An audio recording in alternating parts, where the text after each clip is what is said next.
Hi guys, and welcome back to Beauty Fortified, and today I'm doing a full face of Lancome. A full face, that is, with the exception of the lipstick, and I will explain why when we get to that a little bit later.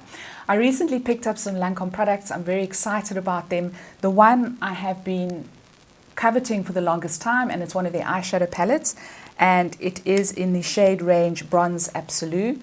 Now, these are all the eyeshadow colors that my dreams are made of. So there's a beautiful khaki in there, there are 2 matte shades and 3 shimmers, but just really beautiful at the outset. Now, I did swatch these in store, and I've swatched them for you over here. You'll see, so at the top you have a beautiful gold. Below that you have a kind of bronzy brown, and then you have my all-time favorite, which is the khaki green. Then you have the lighter, warmer brown transition shade, and then a deep brown at the end. So these really do swatch beautifully. They're pigmented, buttery, creamy. So it's going to be interesting to see how that translates onto the lid. Another product I picked up is one of their blushes, and this is in the shade Rose Sable. I really like the look of this. It's quite a universal, neutral kind of peachy shade, which I think would suit a lot of different skin tones, so really looking forward to trying that. And then I also picked up one of their mascaras, and this is the Lash Idol, so looking forward to see how that performs. Now, I have done my foundation and my concealer. On my face I have got the Teint Idol Ultra Wear in 335W, and then for concealer I have gone in with the Teint Idol Ultra Wear All Over Concealer, and I've mixed that in with a little bit of eye cream under my eyes. Now, I have done reviews on the foundation and the concealer, which I will link down below. I have found that the concealer does tend to be a little bit drying underneath the eye area, so I do need to apply a little bit of extra eye cream to make it work. But now onto the eyeshadows. So I'm going to start off, I'm going to be going in with this, the lightest of the 2 browns, as a kind of crease shade. So I'm going to take it on a flat eyeshadow brush, and I'm just going to dip the edge of the eyeshadow brush into the formula. As I say, I haven't worked with these shadows before, so not quite sure about the pigmentation and how they blend, etc. So I'm going to start off quite light, and I'm just going to pat that into the crease. So that really is quite light, giving me a little bit of definition.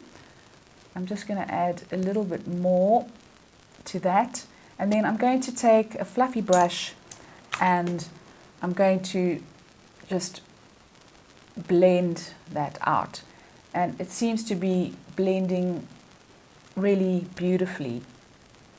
No problems there, so I'm going to leave it at that for now, and I'm going to go onto the lid. And I'm going to go in with my absolute all-time favorite, and that is the green bronzy kind of khaki shade in the middle there.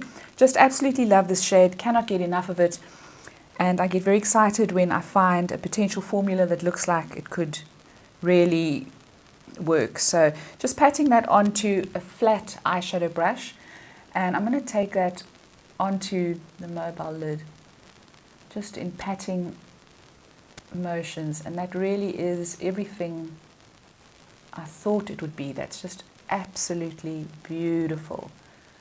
Just really, really love that green. It's just absolutely gorgeous. And then I'm going to go into the inner corner. I'm going to take a little bit of the very light gold shade, and I'm just going to apply a little bit of that to the inner corner with my finger. Just going to see how that applies. That's also absolutely gorgeous. Just need to pat that in a little bit, but really liking the look of that. So I have got a little bit of fallout, which I'm going to have to clean up afterwards. Now I'm going to go in with the deepest shade, and that is the really dark brown matte shade on the end. I'm going to go in with a small pencil brush and just going to gently tap that onto the outer corner. So this one doesn't seem to have as much color payoff. You need to just pack it on a little bit. But there you can see it's just giving me a little bit of definition to the outer corner. Then for the lower lid, I think I'm going to go back in with that bronzy khaki green just because I can't get enough of it. If you wanted a more kind of evening look, you could obviously go in with the dark brown shade. I'm just going to try that on the lower lid. It really deposits beautifully, this green. Really is absolutely gorgeous. So the crease shade is looking a little bit patchy, but that is due to the texture on my lid. So it's not really a reflection of how this blends out. It really is very pigmented and it's not powdery at all. So just going to blend that out a little bit more. But it just gives such a gorgeous wash. And this transition shade you could also just use as a one and done. In fact, I think with the textures, any of these shades you could use as a one and done because they are just so highly pigmented and they just blend absolutely beautifully. Okay, I'm going to do this eye off camera and then we're going to come back and I'm going to try the mascara. So for the mascara, I have already done this eye and you can see the difference between the two. What do they say about this mascara? They say it gives 94% instant volume, instant lift, fanned out lashes, clump-free lashes. So I don't find it to be a very dramatic mascara. If you're looking for something a little bit more intense, you're probably going to want to use their Monsieur Big. They've got a new serum one out as well, which I didn't know about. Had I known, I would have got it instead of this one. This is definitely giving a more kind of daytime mascara vibe. So really doesn't look too bad at all. It's got a kind of kink in the brush and that's where you're supposed to get the lift, but definitely not doing anything uber dramatic to the lashes. So I would have to say I'm probably a little bit disappointed, but this is definitely the everyday wear mascara. It's not one that is going to give you a huge amount of volume. So those are the eyes done. Definitely quite a dramatic look. So the colors are very intense, very highly pigmented. So you are going to get a little bit of drama.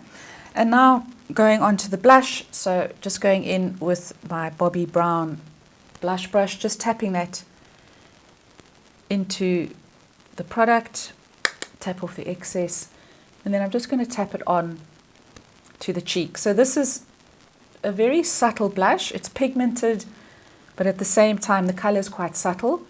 So it's a lot more subtle than what I'm used to, but I am trying to pare down my blush. So that's why I went with quite a subtle color, but it's finely milled. It is applying really, really beautifully. So can't complain. And it really is, it's a gorgeous everyday shade. So it's probably great for people who don't like wearing blush.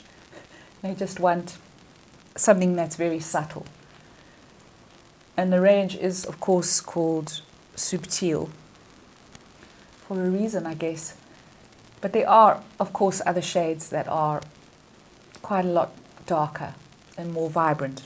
But I just quite liked the look of this. So really has gone on beautifully. It's not exacerbating my texture. I would say that this is a matte blush. It definitely looks matte. I was reading reviews online and a lot of people were talking about the glow that it gives. I don't see it giving any kind of glow, but it is just really beautiful and subtle. And now onto lips. So I didn't pick up a Lancome lipstick. Reason being that I just couldn't get past the fragrance of the lipsticks. They're very heavily fragranced and the fragrance kind of took me all the way back to the 90s, where I used to wear a Lancome lipstick religiously. It was a kind of browny color. That was the color of the day back in the 90s. It was a really beautiful lipstick. I can't remember what the shade was, but I just couldn't get past that very, very perfumed and scented taste and smell. So I didn't pick up a lipstick, but I am going to use something very similar today. So I'm going in with the MAC Luster Glass lipstick, and this is in the shade Posh Pit, very reminiscent of the 90s. And to line the lips, I'm going in with an Elizabeth Arden pencil. I don't think that this one is available any longer. So guys, that is the finished look. I must say I'm very, very impressed with the blush and the eyeshadows. The eyeshadows are some of the best that I've used. I think the quality is just really superb. It can be a little bit tricky to blend when the shades are very highly pigmented, ironically. It's sometimes a little bit easier to blend a more powdery shadow, so you just need to look out for that. But overall, very creamy and buttery, and you could definitely use these as one and done shadows if you wanted to as well, because the pigmentation is just superb. I really love the blush. I think it's just a gorgeous, very natural but very highly pigmented blush. It's beautifully finely milled. It just goes on very smoothly, and really love that. Would recommend that as well.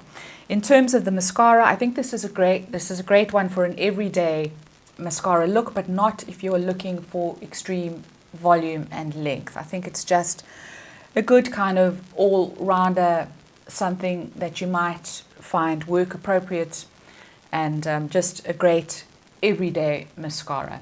So guys, let me know if you've tried any of the eyeshadows and the blushes from Lancome. I'd really love to hear your thoughts. Please leave me a comment down below. I'd really love to know if you agree with me on the quality. If you enjoyed this video, please give it a thumbs up. Please don't forget to subscribe, and I will see you next time. Ciao, ciao.